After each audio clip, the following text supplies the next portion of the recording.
Welcome to episode 53 of Fascinating, a Star Trek podcast. The Ultimate Computer. In this week's episode, Kirk is emasculated when Dr. Richard Daystrom installs a new computer system on the Enterprise, designed to take command decisions flawlessly. Inevitably, all does not go to plan, but can the crew regain control of their ship before the computer destroys multiple Starfleet vessels, or will they be forced to watch their colleagues destroyed?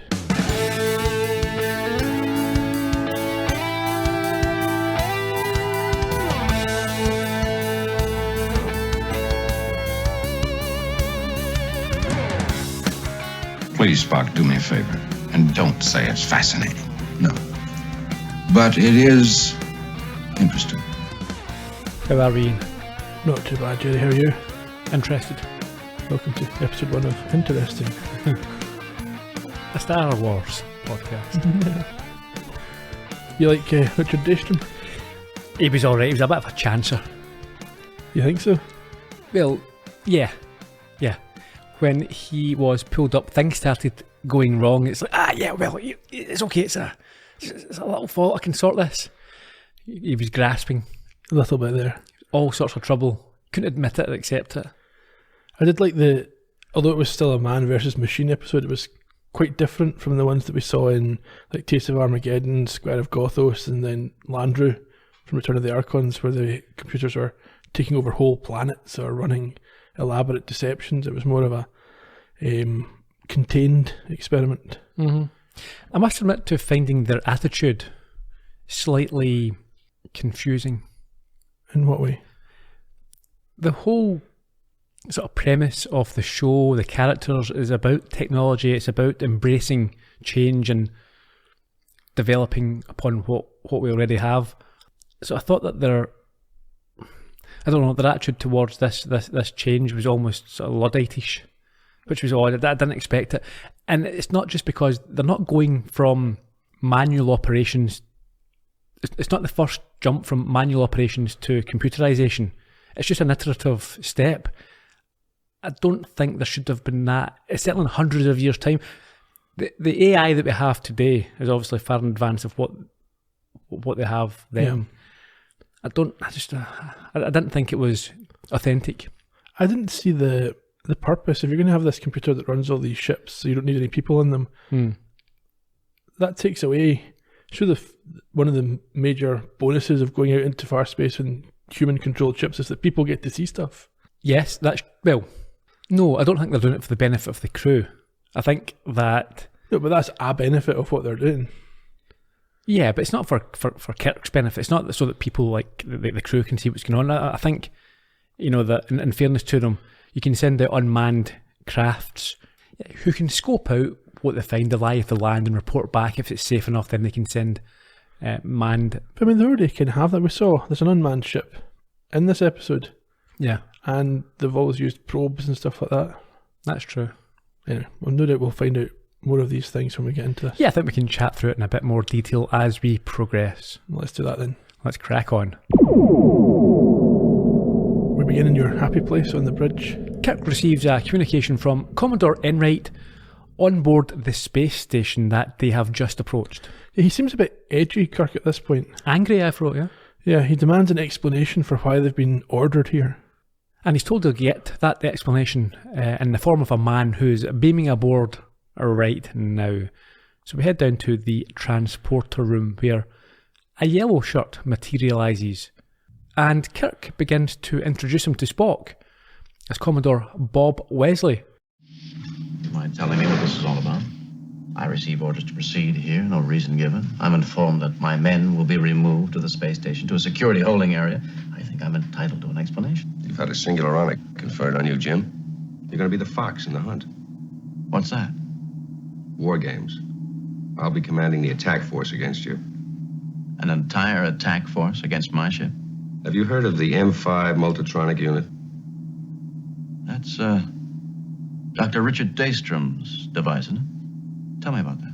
The most ambitious computer complex ever created.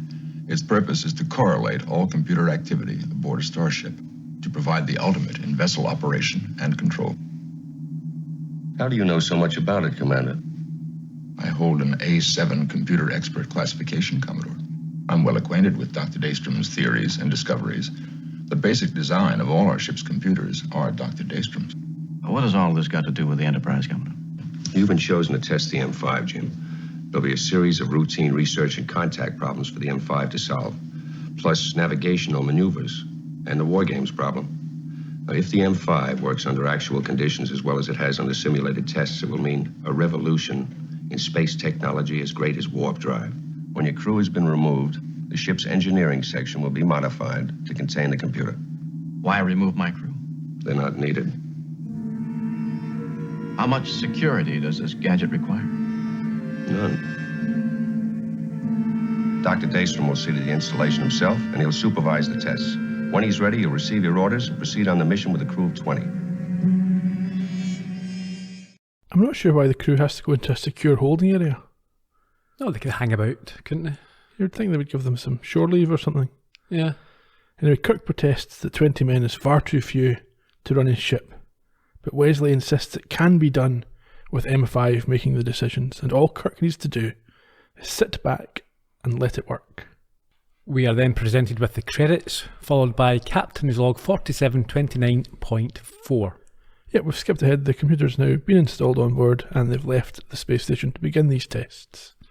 In the turbo lift, McCoy is not comfortable with the situation as you would expect and doesn't want to be part of the test, which is described by Spock as attempting to show the ship can be run more effectively by a computer than man.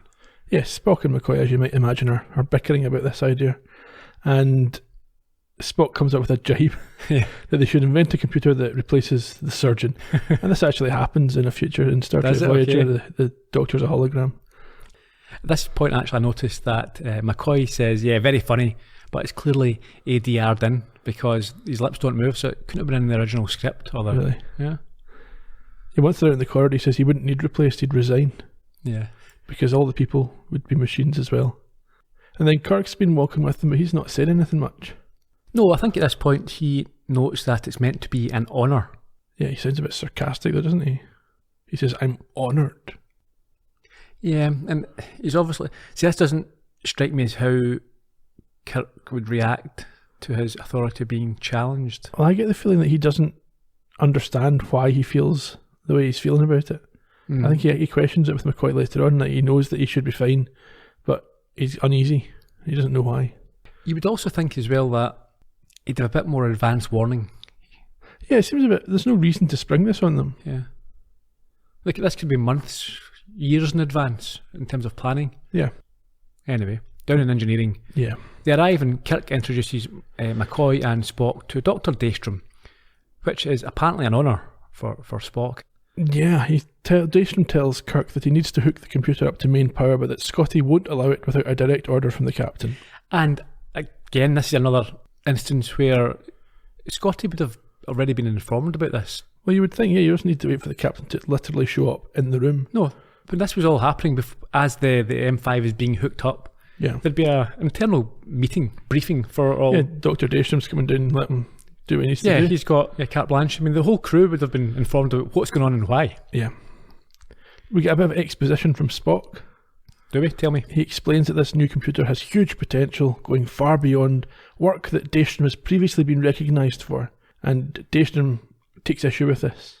In what way? He says it's not potential, it's a fact that this computer has this capacity, and it shouldn't be looked as a test, it's more of a proof. Yeah, but McCoy admits he is still concerned that if things go wrong, there are insufficient people on board to run the ship. Now, this causes the nervous-looking Daystrom to ask who McCoy is and suggest that he shouldn't be there. Yeah, Kirk has to explain that McCoy has full security clearance throughout the ship. Yeah, he then has to deal with a few minor adjustments that are necessary as the computer is hooking up before Kirk asks him why it's called the M5 and not the M1. Yes, and a sort of momentarily sheepish Daystrom explains that the M1 through M4 were not successful. Now, this is meant to demonstrate that things can go wrong, but anyone with any sort of, even basic understanding of how software or anything he's developed, Yeah. you'd expect this. You certainly do not want The first the version. first version. You want things to have gone wrong, and you say, okay, now we've ironed out the bugs, the problems. That's it. So it's not. I don't think this is an example of what they think it is. No. Then we get a weird line from Kirk who says that there are certain things men must do to remain men. Yeah, I mean, it is weird. It's a sort of philosophical rambling, isn't it? And I understand what he's saying, but this is what I was sort of getting at earlier on. It's more. This is the type of thing that in our century or previous centuries, when the very first examples of automation came into place, and what it did do, it did, I suppose, emasculate men who had previously looked after their families, provided for. Suddenly they were out of their job. status was gone. Their Yeah. status was gone. But 200 or 300 years in the future, they should understand this is how it happens now. It shouldn't be a shock that a computer's running a spaceship. I mean, these days you wouldn't.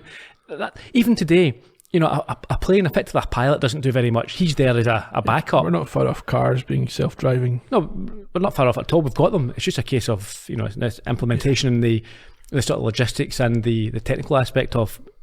And not even just that. I think it's more to do with the politics and the trust and the infrastructure. Yeah. But the technology's there already. Yeah.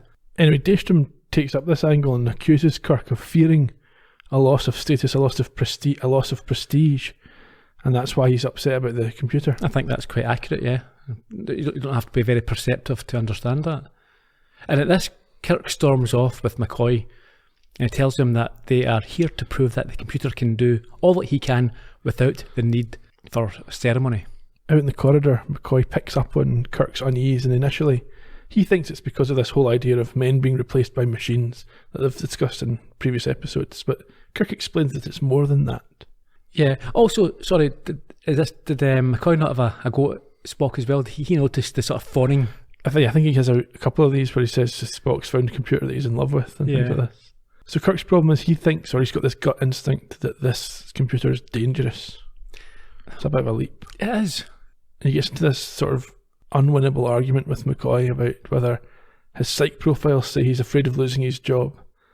And McCoy talks about the advances of mechanisation, but says the feeling is different when it's your job on the line and not the other guy. Yeah. I mean, that's fair enough. It's accurate. But again, I think that none of this you wouldn't implement this like what they're doing here. No. All of a sudden turning up and saying, oh, do you know what? We're trying something here and all your jobs might be made redundant if it all goes well, so get used to it. An unmanned fleet. Yeah, you wouldn't do that. It'd be a longer process. You would think so. And you would have seen it coming. The technology isn't. It's just another step in Daystrom. Well, this seems to be a leap. Yeah, Daystrom's made this leap from these computers that interact with you to computers that don't need you anymore. In any case, Kirk continues with the questioning of his own necessity and whether he does put too much stock in the pomp and prestige that goes with his position. But McCoy points out that having this awareness to ask or contemplate such a thing proves that he doesn't have to answer it. Well, at least it proves that he has self-awareness and that he's capable of figuring out a solution. Yeah, I think it actually says that McCoy doesn't have to answer it himself. He should ask James T. Kirk. Yes, and trust his answer. Yeah. Anyway, back up in the bridge. Yeah, Captain's chair has had a modification. There's a new box on it with 2 switches and a couple of wee lights. Okay. Is that for the M5? Yep, so Kirk flips one of the switches to disengage the M5, so it seems like it's doing certain tasks and then Kirk's turning it off in between. Yeah, again, it's almost as if he's doing this when he feels like it. Like, that's enough, I'll now take over. Well, that's exactly what's happening because Daystrom picks him up on this. Yeah, he shouldn't. There'll be a set procedure and protocol here. We're doing tests. You can't just decide, right, I've had enough. I suppose, Kirk's interpreted his orders as a series of tests rather than one big test. Whereas Daystrom and Spock think it's more of a ongoing process that they should be leaving the computer to handle. Sulu notes that they are coming back on their original course as Spock states in front of Daystrom that the computer has performed admirably. Kirk undermines that slightly by saying these were very basic tasks that even Sulu and Chekhov could have managed in their sleep. Yeah, sure, but that's the point. It's basic tasks, that's what we're here for as well, yeah? Yeah, automate them. Well, if you can do it in your sleep, yeah, but we don't need you to do it in your sleep, you can go somewhere else. Yeah. Daystrom at this point, like I said, discourages Kirk from disengaging the machine between tasks, and Spock further expresses his support for Daystrom's position and says he is impressed with the computer, and this is another distinguished triumph for the Doctor's career. Brown noser, isn't He loves Daystrom. He wants to marry him. Kirk, however, says he will decide how long the M5 is in control for and will run his ship in his own way.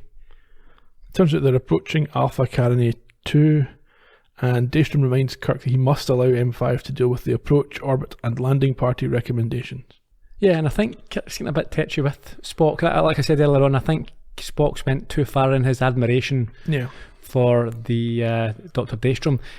I think Kirk tells Spock that, or he notes that he seems to enjoy having the M5 in control, but he claims he is merely gratified to see the M5 work so efficiently, which reflects well on the distinguished Daystrom, who he loves. After getting this advice from Daystrom, Kirk insists on making his own landing party recommendations, and once they've achieved standard orbit, gets a report from Spock that this is a Class M planet with 2 major land masses and a number of islands. They're all Class M's, aren't they? Well, all the ones that they go to, because there's no point in them going to the ones they can't beam down to. There are also people on the planet. However, a worried Scotty then reports systems have shut down on Deck 4 as Kirk makes his recommendation as to what they should do next without input from the M5. Yes, he suggests a general survey party that avoids contact with intelligent life on the planet, which would consist of himself, Dr. McCoy, Spock, and then Phillips and Rollins. Yeah, I think Phillips is an astrobiologist, whilst Rollins is a geologist. Scotty then warns of level 5 shutting down, as Daystrom insists on hearing the M5's recommendation, and it differs in the personnel who he believes, or it believes, should be sent down. Yes, it suggests just Spock, Phillips, and a guy called Carstairs. Now, Kirk, he tries to brush this off as a simple judgment call, but Spock, again, sides with his boyfriend and states that the M5 doesn't judge, it simply makes decisions based on logic. Kirk questions its choice of an ensign over the chief geologist, and M5 is asked to explain its decision. Yeah, and after giving the rationale for that, it then gives a brutal assessment for the exclusion of Kirk and McCoy. Yes, they're non-essential on this mission. Yeah. Well, that's fair enough. I don't necessarily agree that Carstairs over Rollins is an absolute right or wrong situation. No. He's been there before, yes, but the other guy is the chief geologist, so I think you could argue that either way. You could. Anyway, and like you said, in the middle of that, power went down in Deck 5, and Scotty has now discovered it's M5 doing it. It's shutting down systems all over the ship. So, we're down in engineering. Daystrom is quite relaxed about things. He explains that the M5 was just conserving power from the areas that did not require it. I think that seems fair enough. It's a feature, not a bug. Yeah. Again, this is the type of thing. It seems as if no one's explained the plan to the crew here. Well, even Daystrom doesn't seem to have understood that this was normal. Why was this not all detailed? This is what's going to happen. They'll be removed. We don't have the full crew here, so we don't need the power. Yeah. It's sensible. I mean, that's from a environmental point of view as well. That's what happened. You know, you close down the heat and the lights when you're not in a room. That does seem logical. It does, yeah. Spock, however, is starting to move off his original position. You get the first hints of it here. He notes that the M5 is drawing more power than originally it did. Yeah, he gives the example of the human body needing more power for different activities, causing both Spock and Kirk to drastically miss his point and start talking about how a computer can't make decisions based on intuition. But it's not intuition at all. No. Spock also doesn't seem persuaded by what Daystrom had to say here. It's sort of a turning point, I think. Mm-hmm. I think, again, this, sorry to harp on about it, but this it's so clear that this is the 60s writing and not 300 years in advance. They're talking about intuition and how we can't... Yeah. You can hear the frustration in Daystrom. Yes, he says, he strongly defends the M5 and says this is a whole new approach and that the existing systems are archaic by comparison. I'm slightly disappointed in Spock not understanding this. Yeah, you think he'd be able to get his head around it. Yeah. Anyway, at this point, they're interrupted by Uhura. Yes, there's an unidentified vessel mirroring their course, so Kirk says he'll be up presently.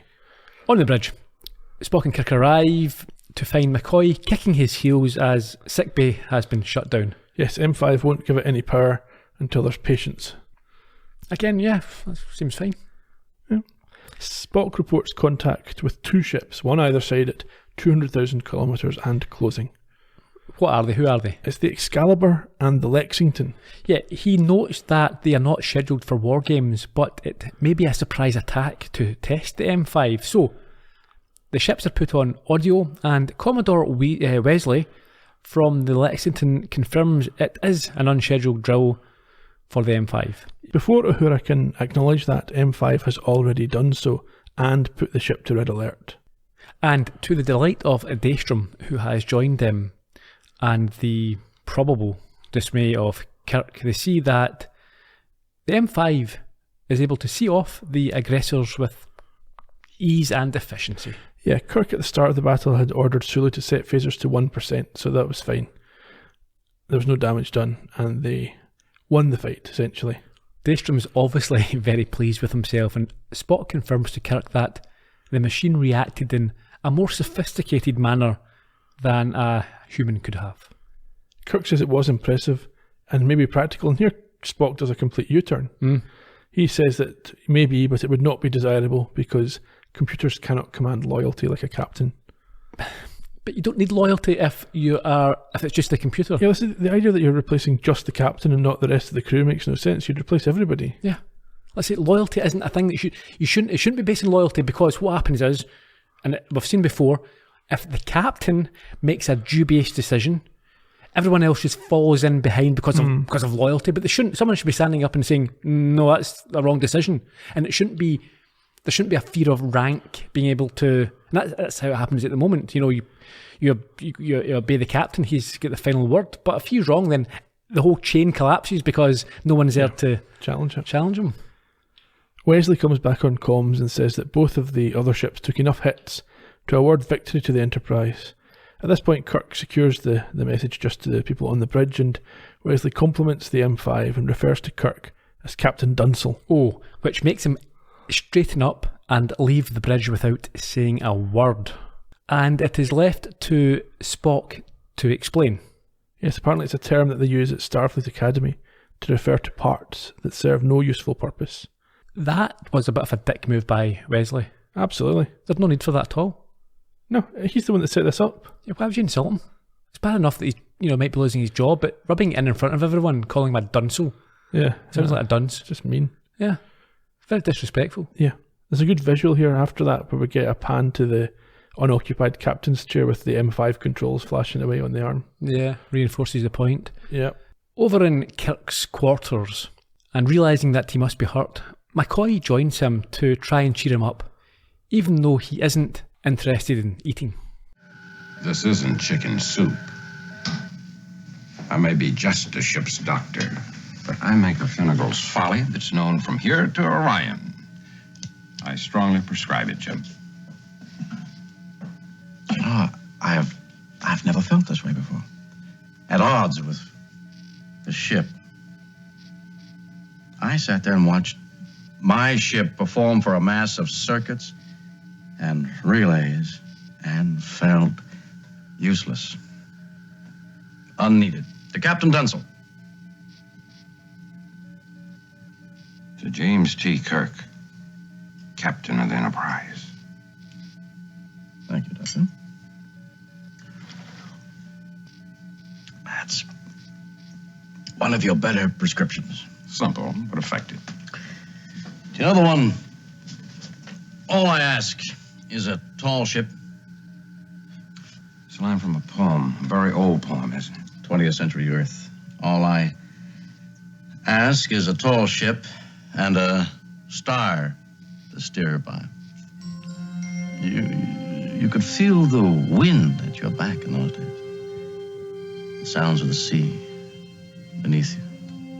And even if you take away the wind and the water, it's still the same. The ship is yours. You can feel her. And the stars are still there, Bones. Captain Kirk, to the bridge, please. Captain Kirk. Was he drinking green there? It looked like he got inebriated fairly quickly. Yeah, because he's rambling a lot of old drunk talk. Yeah. Anyhow, Spock comes on comms now and reports another contact with a ship. It's not a drill, it's unidentified, and Kirk says he'll head up to the bridge. Where the M5 has identified it as the Woden, an old-style freighter ship with no crew. Yeah, Sulu and Chekhov report that shields have come up and speed is increasing. Yeah, I think they bring it up on the screen. Yeah, Kirk orders Daystrom be brought to the bridge immediately and tries to disengage the M5 to reduce speed and give the ore freighter a wide berth. Yes, he tells Scotty, I think, to reverse the engine, but he is unable to make the alterations. And then Daystrom does arrive, and Kirk points out that the controls are locked and demands that they be released. But before he can respond, Spock notes that the photons are locked on target and are launched. Yeah, Kirk tries to run over to Sulu's station, but he has no success there either and urges Daystrom to release the computer's control, but it's too late. The Woden is destroyed. Yeah, luckily it was unmanned, eh? Yeah, but still. Anyway, original course and speed is resumed, and Spock says all systems are now reporting normal.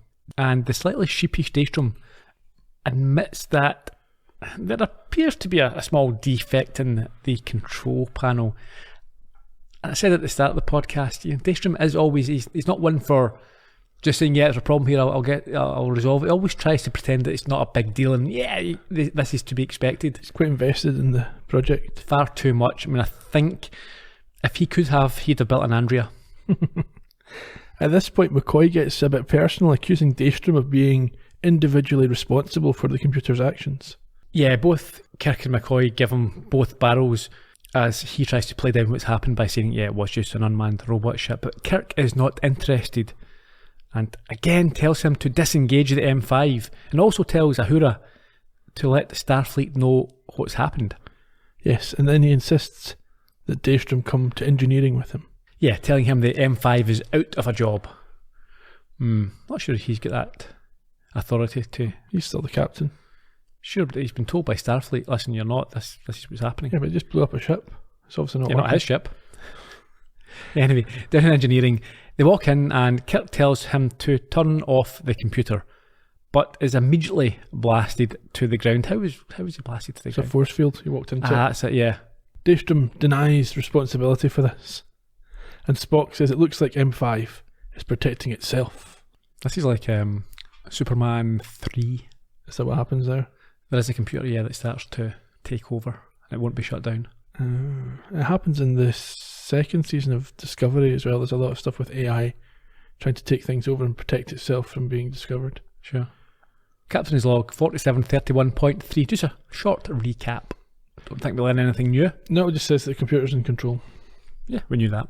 We're still in engineering, and Kirk's still agitated. He's quite aggressive, I think. He demands a solution from Daystrom, who is unsuccessfully trying to play down the whole thing as a minor inconsistency that can be corrected. Scotty suggests turning it off at the wall, and Kirk agrees over Daystrom's objection. It's becoming apparent at this point how much Daystrom has invested in the success of his creation. He can't bear the idea it might fail. Yeah, he acts like a concerned lover and asks for a few moments with it before Kirk restrains him and tells Scotty to go and do what he has to do. Yeah, so Scotty and an engineer go to unplug the M5, but it doesn't go to plan. Yeah, what happens? The M5 disintegrates the engineer, causing Kirk to rage at Daystrom.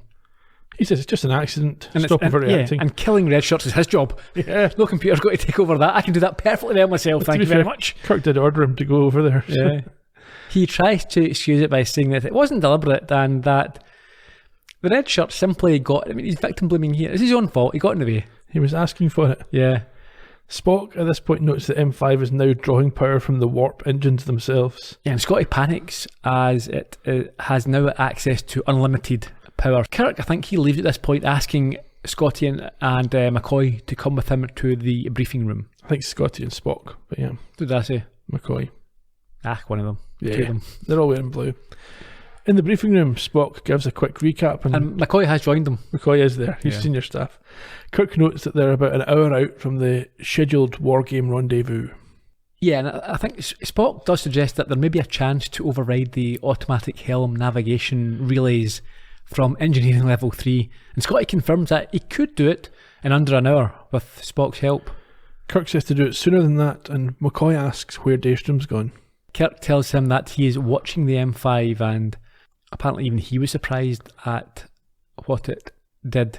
He shouldn't be left alone with this machine. No. Spock says it's illogical for him to have been surprised, as he should know how the computer that he programmed would perform in certain circumstances. Yeah, is that the clip we heard at the top of the podcast? It is. It's not behaved logically, and it's not so much fascinating as interesting. Back down in engineering, the M5 is still drawing power. I quite like the effect of it drawing this energy. Yeah, I think we got a brief interlude at the Jeffries tube there first, where Scotty and Spock are hard at work before we head into engineering. Yeah, McCoy is here harassing Daystrom. Yeah, he's quite aggressive as well. He asks if he has found a solution to shut it off, and Daystrom really starts to get weird here. Yeah, he says you don't terminate a child when it makes a mistake, and you need to let M5 learn. Yeah, but McCoy says, yeah, he's learning to kill. It reminded me a bit of the scene in The Apple with the melon and the blades when he was trying to teach all the other villagers to kill. Thwack. Daystrom denies this and says that it's just defending itself. Listen, get him at this point. We need to get him out of here. He's defending itself. And like a child, it will eventually learn to think independently. What do you mean eventually learn? It's developing beyond its original programming, so you can't predict what it's going to do. And McCoy says it's a danger to everybody and needs to be terminated. But Daystrom simply patronises him and tells him that he is frightened because he can't understand it, and he'll show all of them. Yes, he's going to prove you don't need humans on a starship, you just need computers. And nobody else ever needs to die on an alien planet or in space, and they can achieve greater things. That seems to me like quite a subjective goal. Yeah. What greater things?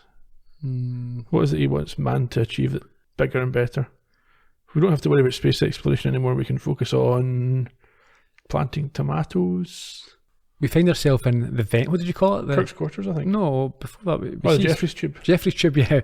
We see Scotty and Spock continue to work away. And I thought it was a briefing room we head back to, where McCoy enters and gives Kirk an update. Whatever it is. Yeah. On his current view on Daystrom and his way of thinking. Biographical tape of Richard Daystrom. Did you find out anything? Not much, aside from the fact he's a genius. Genius is an understatement. At the age of 24, he made the duotronic breakthrough that won him the Nobel and Z. Magny prizes. In his early 20s, Jam. That's over a quarter of a century ago. Isn't that enough for one lifetime? Maybe that's the trouble. Where do you go from up? Publish articles, you give lectures, then you spend the rest of your life trying to recapture past glory. All right, it's difficult. What's your point? The M1 through M4, remember? Not entirely successful, that's the way Daystrom put it. But genius doesn't work on an assembly line basis. Did Einstein, Kazanka, or Sitaro Vulcan produce new and revolutionary theories on a regular schedule? You can't simply say, today I will be brilliant. No matter how long it took, he came out with Multitronics, the M5. Right, the government bought it, then Daystrom had to make it work, and he did. But according to Spock, it works illogically. And he won't let Spock near it. What are you saying? That he's tampering with it? That he's making it act that way? Why? Jim, if a man had a child who'd gone antisocial, killed perhaps, he'd still tend to protect that child. Now he's got you talking about that machine like a personality. I'm afraid that's the way he thinks about it. Spock to Captain Kirk. Kirk here. We are ready, Captain. Good. Get Daystrom. We're on our way. Let's go. Out in the corridor at the end of the Jeffries tube where Spock and Scotty have been working, Daystrom and Kirk wait. Yeah, they're about to override the M5, but at this, Daystrom freaks out. Yes, he goes a little bit berserk, trying to physically stop them from intervening. Spock and Scotty think they've succeeded, but when Kirk orders Chekhov to plot a course back to the station, there's no success. No, up on the bridge, an impish Chekhov confirms to a smiling Sulu, now they're both together in this episode, it's quite rare, yeah.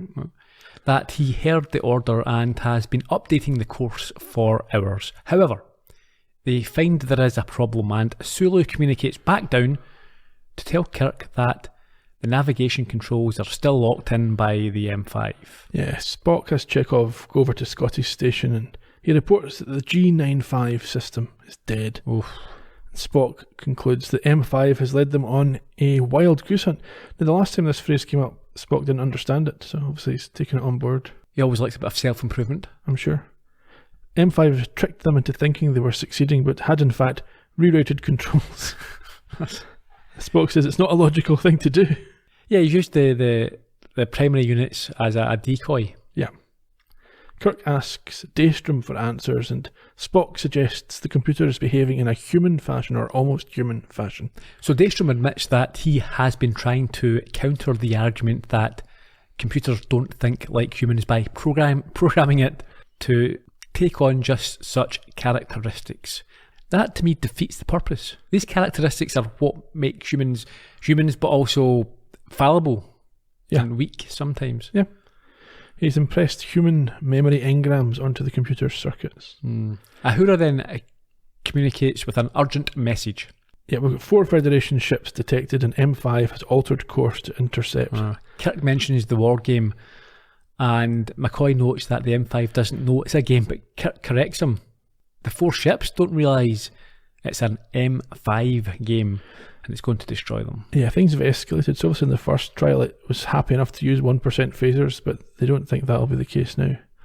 We then have a nice shot of the approaching ships. I assume that's a remaster? I would imagine so, yes. Okay, back in the bridge. A stressed Uhura unsuccessfully tries to communicate with the Lexington, but does receive an audio message from them advising that they are on an M5 drill. Yep, and Uhura notes that M5 has acknowledged this message. Yeah, and so Kirk asks Daystrom if the computer understands it is only a drill. And he's quite confidently, he responds. Yeah, he says, definitely. The ore ship was either a miscalculation or an accident. Yeah, he starts to ramble a bit before Chekhov lets them know that the deflector shield has came on and the speed is now increasing to warp 4. Weapons are at full power, and Kirk says this is no miscalculation. The M5 then starts firing at the unshielded ships. Yep, on the Lexington, Wesley questions what Kirk is up to. Surely he knows it's not Kirk. You'd assume that. Yeah. Is this Kirk, or has something went wrong with the computer that we have installed? No, it's the children who are wrong. Chekhov, Spock and Sulu add reports for Kirk on how the battle is proceeding as we return to the Enterprise bridge. Yeah, and it's also noted that there is possible damage to the Lexington's impulse engines. Yeah. As the Enterprise fires again, and this time gets the Excalibur with a direct hit. Now, unless it's a ricochet, what other type of hit can you get? A glancing blow. Still direct, isn't it? Yeah, it means that it took the full force of the shot, I think. So the Enterprise closes again on the Lexington as the Hood and the Potemkin run away.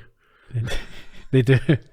Kirk's getting a bit frantic himself now. He insists there must be a way to get through to M5, but Daystrom says it's fully protected itself. Uhura then manages to get the Lexington on the screen, where we see a desperate Wesley ask them if they have gone mad, and gives the devastating news of the casualties. Yeah, 65 people dead, 12 in the Excalibur and 53 in the Lexington. Whoa, this isn't a minor mishap now, is it? No. Kirk puts this to Daystrom as a murder charge, a deliberate and calculated killing of men and women, but Daystrom says it's a misunderstanding. Yeah, he feebly tries to claim it was just this miscalculation, and then Chekhov informs them that the Excalibur is running away and they're now in pursuit. Yes, the Enterprise is not going to let them get away, firing phasers on the Excalibur as it tries to leave the scene of the fight. Daystrom concedes at this point he does not know how to get through to M5, but Spock raises the question of the human engrams, and Kirk asks whose memory engrams were impressed on the system.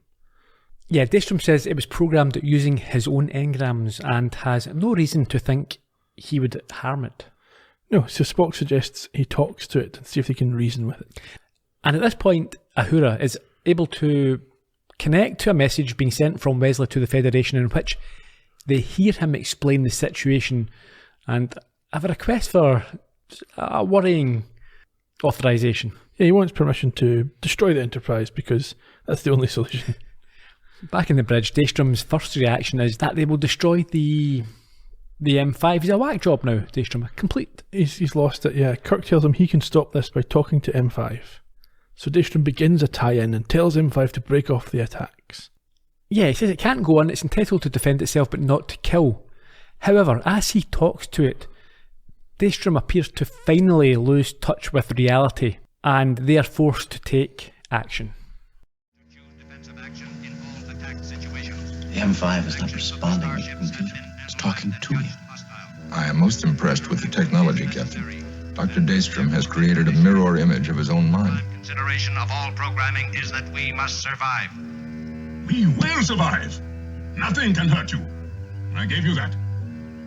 You are great. I am great. 20 years of groping to prove the things I'd done before were not accidents. Seminars and lectures to rows of fools who couldn't begin to understand my systems. Colleagues laughing behind my back at the boy wonder. And becoming famous building on my work. Building on my work. Jimmy's on the edge of a nervous breakdown, if not insanity.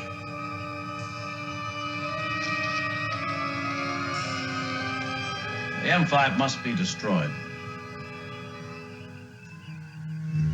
Destroy it, Kirk? No. We're invincible. Look what we've done. Your mighty starships. More toys to be crushed as we choose. Security. Take him to sick bay. Daystrom there reminds me of two different people. Firstly, there's a touch of the Brian and Blessed about him, but there's a Columbo connection there as well, and what he was saying and how he sounded. If you remember the Bye Bye Sky High IQ murder, Yeah. with Oliver Brandt, played by I think it was Theodore Bickle, he speaks to Columbo about how, as a genius, people assume that it was a great life and an easy life, but he talks about how other kids would bully him, the expectations were huge, and actually it's more of a burden than a blessing, and that sort of reminded me. It actually sounds quite a bit like him as well. Pretty sure Bickle was in Next Generation. I can believe that. He's in a lot of things. Yeah. I like him. It's good. Yeah, good actor. Anyway, where were we? Daystrom's getting carried off the bridge, unconscious, having been nerve pinched by Spock just at the end of that clip. And Kirk sends McCoy with him. Yeah, before he takes his seat on the in the captain's chair. Yes, Sulu reports that the other three ships are holding station out of range, but the Excalibur looks dead in the water. Ahura picks up the response message from Starfleet at this point, and it's not good news. No, Starfleet has authorised the Lexington to take all measures to destroy the Enterprise, and Kirk thinks they've signed their own death warrant. Yes, as the M5 will kill them to survive, and Spock states that this survival instinct must have been impressed upon it by Daystrom, which gives Kirk an idea. Yes, he wonders if M5 might be able to be made to feel regret for causing these deaths, or some kind of guilt at least. But just then the Lexington comes into range, and so Kirk rolls the dice and speaks to the M5. Just before he does, though, we get Spock finishing off a thought that you raised earlier on when he notes it would be very sad to be on the ship that killed Commodore Wesley. Yeah. Yeah, so Kirk tries to tie into M5, and we've seen this before when he talked to Landru, when he talked to other computers and convinced them to kill themselves. And he's a bit like a Hannibal Lecter character. He's like a computer whisperer. Okay. But in a way that makes them commit suicide. Yeah, like Hannibal Lecter. He talks to Migs, multiple Migs. Do you remember him? No? Vaguely. Oh, okay. See the guy in the cell next to him? Yep. You don't want to catch anything he throws for sure. No, you do not. Especially if you're Jodie Foster. Anyway, he talks to the computer about the lives that it cost when it made the earlier attack, and it says it must survive. And Kirk raises a very important question. What's that? Why? And it says that it's the ultimate achievement in computer evolution, that it must survive so that man may be protected. Spock at this point notes the other ships are in phaser range, but Kirk continues the conversation. Go on. He says the men in those ships were murdered, and M5 comes up with a bizarre comment which must be straight out of Daystrom's own morality when it says it cannot murder, as that is contrary to the laws of man and God. Yeah. The computer god? Exactly. Bill Gates. Kirk has M5 scan Excalibur and it records everybody's dead. They're all dead. I've got an issue with what he says next. He says that M5 murdered those people, and M5 says that the penalty for murder, and again I think this is Daystrom's own morality rather than any law, is death. So the unit must die. Now, you see, that's the question I had. You know, it gives a very specific punishment for murder, but that would only apply to either a state in the US or a country around the world. I mean, so what law are they taking this from? I think this is Daystrom's morality. I think this is the computer has Daystrom's mindset as perspective on these things. It's quite worrying then that even in 300 years' time, whenever this is, that death is still a punishment that's being used. Well, I don't think it is being used. I think that's just his own personal morality. I don't think he believes that should be the punishment. Really, but if we're talking 300 years and it's not been a punishment, it'd be very odd, I think, because there are very few people even today in this country who would think that death's a... He's obviously a religious zealot. He talks about the laws of man and God. Yeah. And I think what's happened here is that Daystrom tried to develop artificially a computer that can make all these decisions and think in this when he's failed. So he's cheated. He's basically taken his own memory engrams, and instead of being able to replicate them artificially, he's just implanted them directly. So it's like it's not been developed in an artificial and sterile environment. It's been developed in this sort of very subjective way with his own slants and biases and feelings and beliefs. So that's why it comes to these extreme conclusions. Sure. So yeah, anyway, the computer thinks it has to kill itself. Well, no, it's going to let somebody else do it for it. Yeah, well, okay, it's suicide by... proxy. Yeah, what is it? Suicide by Starship. Lexington, yeah. So it drops the shields and the phasers, and Kirk sends Scotty and Spock down to engineering to pull the plug. Yeah, he then puts out quite a downer of a ship-wide communication. Soon we will all be dead. You can just see them all stripping down, going for, oh, quick, let's all get to it, let's all get dirty. He starts off with a high. He says, the M5 no longer controls the ship. Hey, but neither do we. Oh. Yeah. So Scotty's assaulting women all left, right and centre at this point. There's only a minute to go. Give me a you. He's like, I hope it makes you feel better. But our lives... I like the fact he says 19 because they had 20 and one got killed already. Our 19 lives will buy the survival of over 1,000 of our fellow Starship crewmen. Don't care about them. I'd rather survive. Down in engineering, Spock and Scotty confirm that the M5 is no longer in control, but that bringing communications back is going to take a bit longer, which is obviously an issue because they can't tell the Lexington to... In the middle of that conversation, we get a shot of Wesley on the Lexington saying he's got his phasers locked on target. And so, to their surprise, Kirk orders what? Complete shutdown. We've seen this before in Balance of Terror, I think. Mm-hmm. He faked it, that they were shut down so he could trick the enemy. In this case, it's to try and show, I think, the Lexington that they're not a threat. Yes, I think what he's trying to do is, it's not... This decision hasn't been made by a computer, which wouldn't do this. He's showing there's some sort of humanistic thinking behind it. Yeah, so it's shutting everything down and keeping down the shields. Yes, so Wesley sees this from the Lexington and decides to believe it's not a trap being laid by M5. Just as well, eh? Yeah, he contacts the attack force, and Uhura pipes what Wesley's saying through to the Enterprise as he instructs them to break off and hold position. We then find ourselves sometime later in sickbay where McCoy tells Kirk and Spock that the sedated Daystrom will need to undergo a complete rehabilitation, and Spock thinks that the M5 should also follow this course of action. Kirk says that last thing is what he was hoping for. They then go through to McCoy's office where Kirk says that the M5 carried Daystrom's morality, and Spock asks why did Kirk feel the attack would be called off and not assumed to be a trap. Yeah, and as we said, Kirk says that it was because he knew that Wesley would gamble on his humanity, and his logical selection was compassion. Yeah, basically, he knows him, and he trusted he would take that decision, and it couldn't be any worse. McCoy responds by saying that compassion is one attribute a machine doesn't have, and one thing that keeps man ahead of them. Yeah, he starts another fight with Spock at this point, trying to debate the point, and he's always trying to pick a fight, isn't he? Well, it goes both ways. They both do. Spock was doing it at the start of the episode. Spock at this point declines to debate the point, indicating that he simply maintains that computers are more efficient than humans, not better. And when McCoy asks which one he prefers, he says he's already answered that question. Mm-hmm. We then get a jibe from Spock to finish up, as McCoy says he was just making conversation, and Spock responds that it would be most interesting to impress your memory engrams on a computer, Doctor, as the resulting torrential flood of illogic would be very entertaining. And back on the bridge, a smiling Kirk tells Sulu to take them back to the space station, and we head off for another adventure.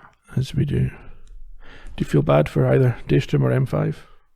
No, I think I don't feel bad at all. I mean, I feel that we kind of skimmed over the bit where he gave the reason that he was so invested in the project. What was that? It was because he'd come up with this fantastic invention in his early 20s, and then he'd never come up with anything as good since, and all his other colleagues were iterating on his developments and getting credit for it, and he wasn't able.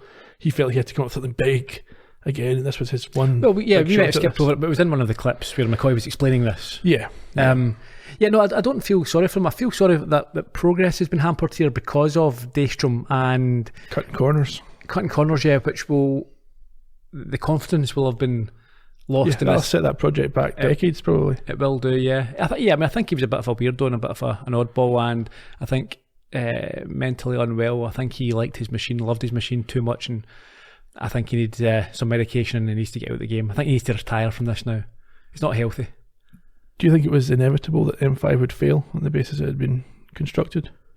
Within the context of this episode, do you mean? Yeah, like the way that Daystrom built the computer, could it have succeeded? Yeah, I think it could have. I don't think it was inevitable. And if he could have built a computer that worked the way he intended it to work, would that be desirable? Yeah, but not M5. It would probably need to be M100. Yeah, later on. Yeah. But I think he's going the right path, and I think the management from the Federation was suspect, to say the least, in this episode. I don't think it was communicated appropriately to Kirk and the rest of the crew of the Enterprise what was happening, why it was happening. You're making massive decisions which will have, if things go well, will make these people redundant. I think you need to explain what's happening and why, and what you go through the processes of what will happen to you going forward to make everyone comfortable with it. You don't turn up and say, we're doing this and you probably lose your job, because you're only encouraging them. You saw that. Kirk, there was no buy-in. They wanted to undermine it. They wanted it to fail. Yeah. Any other thoughts? No, good episode. I think it was, again, this is probably an episode which, prior to watching Star Trek, would be the type of thing I would have. Yeah. Not so much the Nazis and the gangsters. This is more of what I would think is a stereotypical type of Star Trek sci-fi storyline. Again, it's a cheap one. It's almost a bottle show. You're not off the Enterprise apart from the brief shot of the Lexington Bridge every now and then. Sure. So there's an interesting story behind where it came from as well that we'll get to shortly. Okay, well, let's do that. It's quite a long episode already. Yeah, okay, so originally aired on the 8th of March 1968. Director was John Meredith Lucas. So we've talked about him previously as a producer and a writer for the show, and this is the first of 3 stints behind the camera. If you want to hear a bit more about him, there's another robot episode. You go back to the Changeling podcast, you hear about him there. So the writer for this was Lawrence N. Wolfe. He's a mathematician. Never wrote anything else for anybody else. This is his only credit on IMDb. How did he get this gig? I think he submitted it on spec and they kind of rewrote his story a little bit. That's alright, isn't it? Yeah. Dorothy Fontana put the teleplay together based on his mathematician-based story. That happened in an episode of Columbo. I think was it either 2 or 3 women who wrote one episode of Columbo and never done anything again. We spoke to one of them on Twitter, remember? Yeah. William Marshall played Dr. Richard Daystrom. This was his only Star Trek appearance, but he also appeared in shows like Bonanza, The Man from U.N.C.L.E. and Mannix, as well as a 4-year stint as the King of Cartoons on Pee-wee's Playhouse. Ah, yes. I watched that about a year ago, but went through a little period watching it with the kids, yeah. There you go. Yeah. He died in 2003 when he was 78. Good screen presence. He's a bit of charisma there. Yeah, I think they talked about this role. He said that it was quite an important role in the fact that everyone called him Sir during it, was in terms of civil rights and so on. It was quite a big deal. Barry Russo played Commodore Bob Wesley. You've seen him before. This is his second appearance. He was the head security guy in Devil in the Dark. And if you want to hear more about him, go back to that podcast. That was really it. No Columbo connection this week. Foreign language? We'll come on to some other this trivia. So M5 and the Starbase officer that you heard right at the start, they were both voiced by James Doohan. Almost all future Star Trek series make prominent reference to the Daystrom Institute, which is a scientific research facility on Earth named after Richard Daystrom. So whether his involvement in this gets whitewashed later on or he has further inventions in the future, you can make up in your own mind, I guess. 4th episode where Kirk manages to outwit a computer. Can you name the other 3? Nope. Changeling, Return of the Archons, IMUD. There you go. Episode was intended as a social commentary on the American job losses caused by increased mechanization in the 1960s. I felt like that, yeah. It was quite on the nose, I think, a couple of things that McCoy said. But as I'm saying, their attitudes were of that period. Yeah. And in terms of international titles, the Italians opted for Il Computer che Uccide, which means the computer that kills. And in Japan, it was Kyofu no Computer M5. it probably wasn't M5, whatever Japanese for M5 is, which is a fearful computer M5. It was trying to protect itself, it was scared. Next week, 25th episode of Season 2, I think the penultimate episode of Season 2, Bread and Circuses, featuring some superficial appeasements. And in the meantime, you can find us on social media. We're at Trek Podcast, Twitter, Facebook, Instagram, StarTrekPodcast.com, post about the show, and you can listen to this on YouTube as well if you prefer. Until then, cheerio. Bye bye.